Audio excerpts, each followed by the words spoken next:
Welcome to the ARealm Dungeon Master interview. Glad to have you here.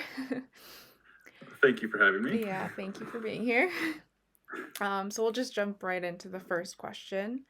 Mhm. So the first question is, how long have you been a dungeon master, and how did you get into D&D in the first place?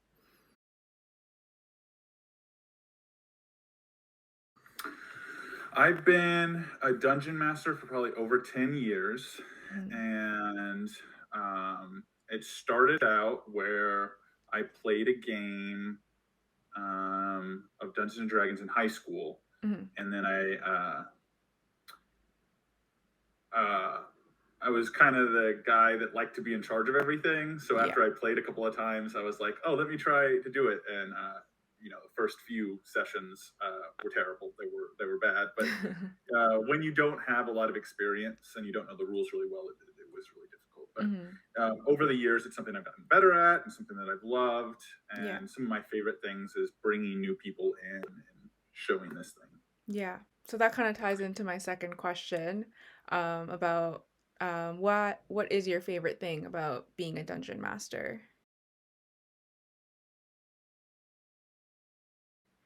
Oh yeah, so that does.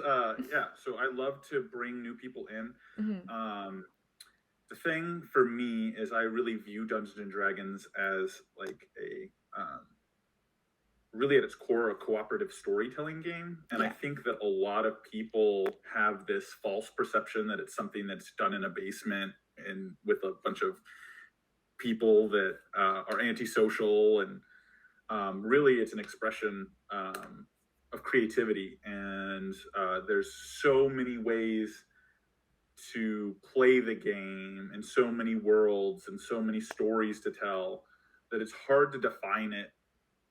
It's easier to say what it's not than what it is. Hmm. um, but I've seen a lot of people with a lot of different backgrounds like come together to tell a story, and Hmm. I've done a lot of unique stories too, which has been really fun. There's the traditional fantasy go on a quest, but we've had a lot of fun doing stuff like everybody plays the spouse of an adventurer and how they have to deal with that, and like it's Hmm. like almost like a desperate housewives D&D. Hmm. uh, and that's a lot of fun. Those sorts of things are fun and unique, and I think a lot of people feel like they should be playing a certain way, and in Hmm. reality, it's much more likely that the way they want to play is the way they can play. Yeah. And that's kind of how it's like portrayed in social media or like media, I guess.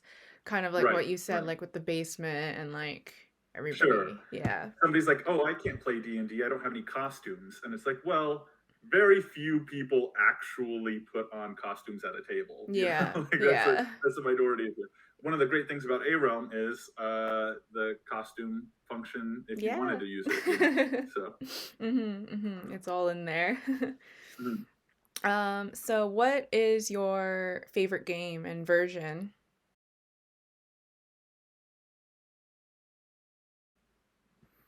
I like it's a difficult question. I Hmm. like Dungeons and Dragons Fifth Edition Hmm. because I think it's the most accessible, and when you bring it up, people have heard of it, even if it's wrong. They have a little bit of an understanding of what you're talking about when you say, "Oh, I play Dungeons and Dragons." Somebody knows what that is. Hmm. Um, I think it's the easiest to get new people into tabletop role playing. So that's why it's my favorite. But I have enjoyed other systems, Hmm. and I really like Fantasy Flight Games has a really interesting Star Wars Genesis system game that I really quite enjoy. Hmm. Um, but yeah, if I had to just pick one, it would be Dungeons and Dragons Fifth Edition. And Okay. I was introduced to Fourth Edition, so a lot Hmm. of people who are in the Dungeons and Dragons realms, Fourth Edition is their least favorite. Yeah. But for me, it'll always have a special place in my heart because it was the first one I played, right? And Yeah. then, but I will admit, Fifth Edition is much better in my opinion. And this is going to be our last question, actually. Mhm. But what advice would you give someone who wants to start DMing but doesn't know how or is kind of fearful of starting. Yeah. So are you saying DMing because you mean Dungeons and Dragons specifically, or are you talking kind of like GM, somebody that Well, runs yeah, a game? both. Okay, Yeah. because actually, I would recommend if you're a new DM or a new GM to start out with a simple game that Hmm. doesn't have a lot of complex rules. So fifth edition is the common one everyone thinks about, but the much more simpler systems are stuff like Kids on Brooms Hmm. or Kids on Bikes. It's very free form. It's a very good way to start understanding your role as a game master. Yeah.